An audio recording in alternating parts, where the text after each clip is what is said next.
Hello guys, तो आप सभी का स्वागत है मेरे इस चैनल पे साइन विद निखिल में। तो कल हम लोगों ने प्राचीन इतिहास की लेखन की परंपराएं देखी थी। आप पार्ट 1 देखा था, आज हम लोग इसका पार्ट 2 देखेंगे। ठीक है, तो कल हम लोगों ने आपके सारे आपका वेदों के बारे में देखा था। ऋग्वेद, सामवेद, यजुर्वेद, अथर्ववेद में देखा था। फिर आपको आप लोगों ने हम लोगों ने उपनिषद के बारे में देखा था। तो आज हम देखेंगे महाकाव्य के बारे में। तो हमारा भारत में महाकाव्य कितने हैं? तो दो हैं। कौन कौन? रामायण और महाभारत। तो रामायण की रचना वाल्मीकि ने की थी, आपको पता है। और इसकी संस्कृत में रचना की गई थी। इसमें मूल रूप से 6000 श्लोक है और जो बाद में जाकर 12,000 श्लोक हो गए। ठीक है, इसके बाद इन श्लोकों की संख्या 24,000 तक चली गई थी। और वाल्मीकि द्वारा रचित रामायण 7 खंडों में उपलब्ध है। ये 7 खंड कौन कौन से हैं? बालकांड, अयोध्या कांड, अरण्यक कांड, किष्किंधानंद कांड, सुंदरकांड और युद्ध कांड और फिर उत्तरकांड। तो आपका मुझे ये टॉपिक से हटके मैं आप लोगों से एक रिक्वेस्ट करता हूँ कि आप एक बार अपने लाइफ टाइम में जरूर महाभारत और रामायण देखिए। अगर आप रामायण और महाभारत देखते हैं ना, तो आपको जीवन में एक शिष्टाचार और कैसे अपने जीवन को जीना है, आपको उसकी पूरी अच्छी से जानकारी मिलेगी। मतलब आजकल मॉडर्न प्रॉब्लम का वहाँ पे मॉडर्न सॉल्यूशन भी है। ठीक है, तो आप मुझे मैं रिक्वेस्ट करता हूँ आपसे पर्सनली कि आप ज़रूर ये दोनों को एक बार टाइम निकाल के जब भी मिलता है आपको देख लीजिए। ठीक है, तो आइए वीडियो पे आ जाते हैं।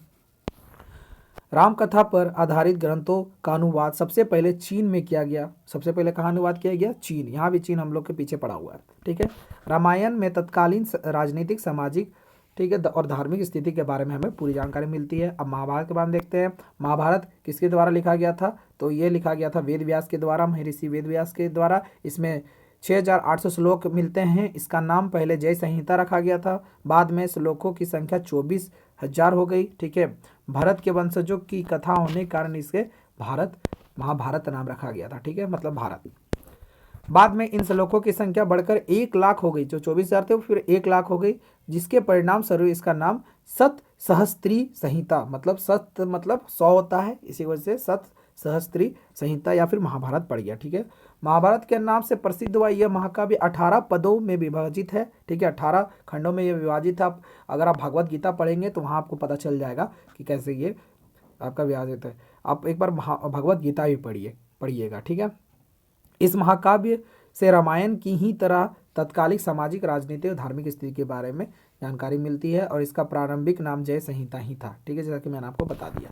अब हम पुराणों को देखेंगे तो सबसे मैंने पहले इंपॉर्टेंट आपको बता दूं कि पुराण की संख्या 18। ये डायरेक्ट क्वेश्चन पूछ देता है कोई भी एग्जाम में। तो ठीक है, पुराण में ऐतिहासिक तथ्य और सूचनाएं संग्रहित हैं। ठीक है, इसमें राजवंशों की वंशावली मिलती है, मतलब राजवंशों कैसे वंशावली थी, तिथि कर्म के साथ कैसे कौन राजा आए, उसके बाद कौन आए, इसके बारे में आपको जानकारी मिलती है। पुराण का अर्थ होता है आमतौर पर प्राचीन असंख्यानों से युक्त ग्रंथ होता है। ठीक है, पुराण का मतलब है कि प्राचीन असंख्यानों से युक्त ग्रंथ। ठीक है, ये 5वीं से 4वीं शताब्दी ईसा पूर्व तक पुराण अस्तित्व में आ चुका था। ठीक है, जैसा कि मैंने कहा कि इसकी संख्या 18 होती है। मैंने 18 का नाम मेंशन कर दिया है, आप एक बार अच्छे से पढ़ लीजिएगा वीडियो को पॉज करके। शायद एक मिसिंग है, आप उसको एक बार देख लीजिएगा। ठीक है, इन पुराणों में विष्णु, मत्स्य, वायु तथा भागवत पुराण सबसे अधिक महत्व के हैं। इसकी वजह यह है कि इसमें शासकों की वंशावलियां पाई जाती है। तो सबसे पुराना कौन सा है? विष्णु, मत्स्य, वायु और भागवत पुराण सबसे अधिक महत्वपूर्ण है। सॉरी, पुराने नहीं है, मतलब बहुत इंपॉर्टेंट। ठीक है, 18 पुराणों में सर्वाधिक प्राचीन प्रमाणिक मत्स्य पुराण। हाँ, अब सबसे पुराना कौन है इसमें? 18 पुराणों में मत्स्य पुराण सबसे पुराना है। अब आ जाइए हमें बौद्ध साहित्य के बारे में देखते हैं। तो बौद्ध इतिहास लेखन से बुद्ध और उनके जुड़ी तमाम जानकारी हमें पता चलती है। बुद्ध के बाद, उनके मरने के बाद त्रिपिटकों की स्थापना की गई थी, है ना, स्थान दिया गया था। अब उसमें त्रिपिटक कौन कौन थे? सूत पिटक, विनय पिटक और अभिधम पिटक। ठीक है, अब सूत पिटक में क्या जानकारी मिलती है? तो इससे क्वेश्चन पूछता है कि सूत पिटक से आपको बुद्ध के किस चीज़ के बारे में जानकारी मिलती है। तो मैं भी बता दूंगा तो आपको पता चल जाएगा। इसमें महाबुद्ध की उपदेशों का वर्णन मिलता है। तो आपको ऑप्शन में दे देगा कि उपदेशों का वर्णन मिलता है, उनके रहने सहन का रहने का जानकारी मिलती है। तो आप किस में टिक करेंगे? उपदेशों का वर्णन मिलता है। सूत पिटक से तात्पर्य है धर्मोपदेश। इसमें बुद्ध धर्म के सिद्धांतों और विचारों का उपदेश का संग्रह किया गया, मतलब जितने भी बुद्ध अपना उपदेश दिए थे उनका इसमें एक जगह कंपाइल किया गया था। यह त्रिपिटकों में सबसे श्रेष्ठ और बड़ा है। ठीक है, सूत पिटक को 5 भागों में बांटा गया था। ये 5 भाग कौन से थे? दीर्घ निकाय, मज्जिझम निकाय, अंगुत्तर निकाय जिसमें आपको 16 महाजनपदों का जानकारी मिलती है अंगुत्तर निकाय से आपको, ये भी क्वेश्चन में पूछ देता है। कुद्दक निकाय और संयुक्त निकाय। ठीक है, अब विनय पिटक में आ जाइए। विनय पिटक के लेखन के समय ही बौद्ध धर्म के इतिहास का लेखन शुरू हुआ था और विनय पिटक से द्वितीय बौद्ध संगीति का भी वर्णन मिलता है। तो द्वितीय जो बौद्ध संगीति हुई थी उसकी जानकारी मिलती है। तो बौद्ध का टोटल संगीति कितना हुआ था? 4 हुआ था। इसको याद रखिएगा। उसके अध्यक्ष के बारे में याद रखिएगा, कब काल में हुआ था और किसकी अध्यक्षता में हुआ था, ये भी जरूर याद रखिएगा। इसके लिए मैं आपको जब बौद्ध धर्म पढ़ाऊंगा तब उसके मैं डाल दूंगा। ठीक है, अब देख लेते हैं तीसरा, अभिधम पिटक। इसमें बौद्ध दर्शन की विवेचना की गई है। ठीक है, त्रिपिटकों के अतिरिक्त जातक कथा की रचना हुई थी। जातक कथा का इसके बाद रचना हुआ त्रिपिटकों के अलावा, जिसमें बुद्ध के पूर्व जन्मों की काल्पनिक कथाएं हैं और इसमें 500 से ज़्यादा कहानियां हैं बुद्ध के पूर्व के जीवन काल में। ठीक है, जातक कथा से उसकी यही जानकारी मिलती है। ठीक है, मिलिंद पन्नो, जो मिलिंद ने जैसा कहा है, एक अन्य प्रमुख बौद्ध साहित्य है जो यूनानी राजा मिनांडर और बौद्ध भिक्षु नागसेन का दार्शनिक वार्तालाप है। ठीक है, मतलब एक मिलिंद पन्नो ने बताया है कि एक बौद्ध जो साहित्य है जिसमें यूनानी राजा मिनांडर और नागसेन के जो बौद्ध भिक्षु थे उनके द्वारा वार्तालाप के बारे में बताया गया है। इससे ईसा की पहली 2 शताब्दी के उत्तर पश्चिमी भारत के जीवन की झलक भी देखने को मिलती है। ठीक है, अब आज ये जैन साहित्य के बारे में देख लेते हैं। बौद्ध साहित्य की तरह ही जैन साहित्य भी ऐतिहासिक जानकारी प्रदान करता है हमें। और आचराग सूत्र प्राचीनतम है। इसमें आचराग जो सूत्र है ना, वो सबसे प्राचीनतम है। और इसमें जीन तो जितने भी जो भी वहाँ जैन तीर्थकर थे, तो टोटल जैन तीर्थकर कितने थे? 24। और सबसे लास्ट कौन थे? आपका हमारे महावीर जैन थे और उन लोगों को जीन से रिप्रेजेंट किया जाता था। इनमें जीन के जीवन की घटनाओं के बारे में बताया गया। तो जीन के जीवन मतलब कि जितने भी तीर्थकर थे उनकी घटनाओं के बारे में वहाँ जानकारी बताया गया। ठीक है, भगवती सूत्र में 16 महाजनपदों का भी उल्लेख है। अब इसमें देखिए, भगवत जो भी आपका जैन ग्रंथ है उसमें एक भगवती सूत्र आता है, उसमें भी आपको 16 महाजनपदों का भी उल्लेख है। और एक मैंने बौद्ध ग्रंथ में कौन बताया था आपको याद होगा तो अंगुत्तर निकाय में आपको बताया था। ठीक है, अब आ जाइए, धर्मनिरपेक्ष साहित्य किसे कहते हैं? तो धार्मिक साहित्य के लेखकों का मुख्य उद्देश्य अपने धर्म के सिद्धांतों का उपदेश देना था। ठीक है, इसलिए उन ग्रंथों से राजनीतिक गतिविधियों पर बहुत कम प्रकाश पड़ता है। मगर दूसरी ओर जो था, धर्मोत्तर साहित्य से किसी समाज की लगभग सभी प्रमुख गतिविधियों पर प्रकाश पड़ता है। ठीक है, अब 12वीं शताब्दी में हेमचंद द्वारा लिखित परिशिष्ट पर्वन है जिसमें मौर्य काल तक के सम्राटों की जानकारी मिलती है। तो परिशिष्ट पर्वन में आपको किसकी जानकारी मिलती है? मौर्य काल की जानकारी मिलती है। ये डायरेक्ट क्वेश्चन पूछ देगा कि परिशिष्ट पर्वन में कौन से वंशज या फिर कौन से वंश की जानकारी मिलती है, तो बता सकते हैं आप मौर्य काल के बारे में जानकारी मिलती है। और 9वीं शताब्दी के जैन ग्रंथों से मगध, सातवाहन, शक, गुप्त और कनियक कुब्ज आदि के बारे में भी जानकारी आपको मिलती है। ठीक है, अब दूसरा आ जाइए।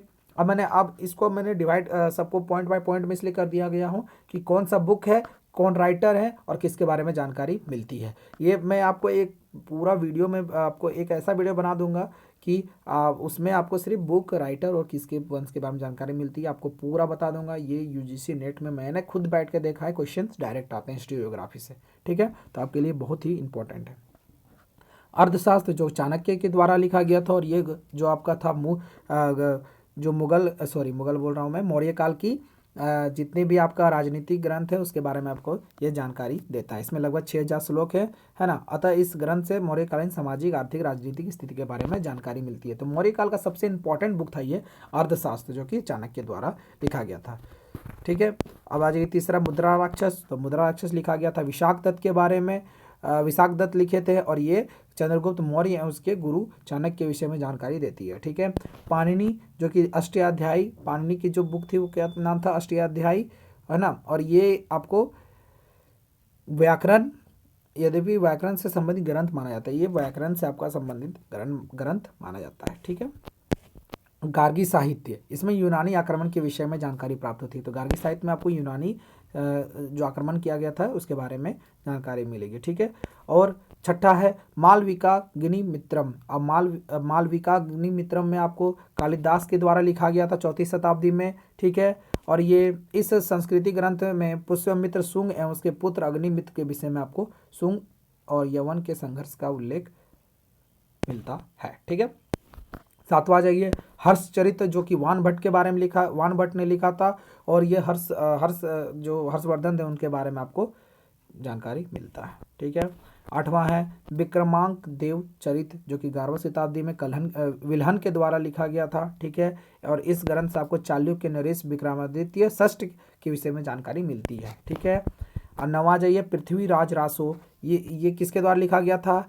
चंद बरदाई ने इसकी रचना की थी, और इसमें प्रतिहार, चालुक्य, परमार और चाहन की उत्पत्ति का वर्णन इसमें आपको मिलता है। ठीक है, 10वां कुमार पाल चरित्र, इसकी रचना हेमचंद्र ने की थी, और यह चालुक्य वंशियों के बारे में और उसके नरसों के बारे में आपको जानकारी देती है। 11 जाइए प्रबंध चिंतामणि, और इसकी रचना किसने की थी? मेरु तुंगाचार्य ने की थी, और इस ग्रंथ से आपको किसके बारे में जानकारी मिलती है? तो विक्रमांक, मूलराज, मुंज, निरुक्त भोज, सिद्धराज, लक्षण सेन व चंद्रसेन की जानकारी आपको मिलती है।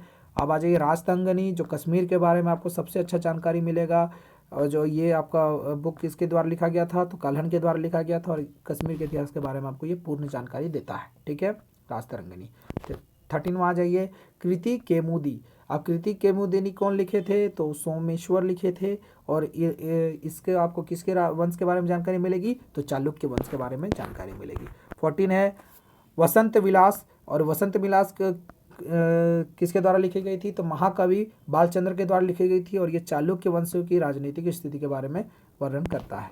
और मत विलास प्रहसन, इसकी रचना की थी पल्लव नरेश महेंद्र विक्रम ने की थी, और इसकी 9वीं शताब्दी के धार्मिक और सामाजिक जीवन के बारे में आपको प्रकाश डाला गया है। ठीक है, 16 है अवंती सुंदरी कथा, ये किसके द्वारा लिखा गया था? तो महाकवि दंडी के द्वारा लिखा गया था, और इस ग्रंथ में आपको पल्लवों के इतिहास के बारे में जानकारी मिलती है। ठीक है, अब आ जाइए 17 पृथ्वीराज विजय, इसकी जानकारी आपको कश्मीरी पंडित जैनक ने लिखा था इसको। ठीक है, और इस ग्रंथ से आपको पृथ्वीराज तृतीय के विषय में आपको जानकारी मिलती है।